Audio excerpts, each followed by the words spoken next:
Hello everyone, welcome to my kitchen. ഇന്ന് ഇവിടെ കാണിക്കുന്നത് ഒരു ഹെൽത്തി ദോശയാണ്.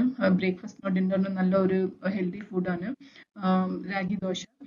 ഇതിന്റെ അളവ് ഞാൻ പറയാം. 3 cup ragi, 1 cup idli rice, 1 cup ഉഴുന്ന്, പിന്നെ 2 ടീസ്പൂൺ ഉലുവ.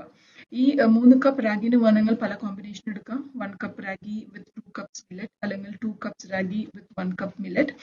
പക്ഷെ 3 കപ്പായിട്ട് എടുക്കുമ്പോൾ 1 കപ്പ് ഇഡ്ലി റൈസും 1 കപ്പ് ഉഴുന്നും 2 ടേബിൾ സ്പൂൺ ഉലുവ. അത് ഒരു 6 to 7 hours വെള്ളത്തിൽ സോക്ക് ചെയ്തിട്ട് ഗ്രൈൻഡർ അല്ലെങ്കിൽ മിക്സിയിൽ അരച്ചിട്ട് അതൊന്ന് ഫെർമെന്റ് ചെയ്യാൻ വെക്കണം. ഞാനിങ്ങനെ ഫെർമെന്റ് ചെയ്ത് റെഡിയായി വെള്ളം അതിലിട്ടിട്ട് ദോശയുടെ കൺസിസ്റ്റൻസിയിൽ കൊണ്ടുവന്നിട്ട് നമുക്ക് ദോശമാതി പരത്തിയെടുക്കാം.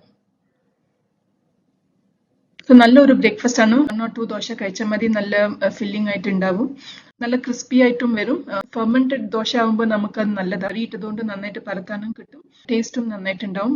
രാഗി വെറുതെ നമ്മൾ ദോശ ഉണ്ടാക്കി കഴിക്കുന്ന പകരം ഇങ്ങനെ ഉണ്ടാക്കി നോക്കും ഫെർമെന്റ് ചെയ്തിട്ട്.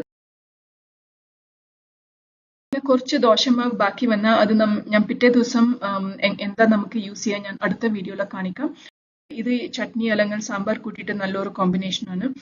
ഈ ഒരു റെസിപ്പി എല്ലാവർക്കും ഇഷ്ടമായി വിചാരിക്കുന്നു. Please subscribe and support my channel. Thank you.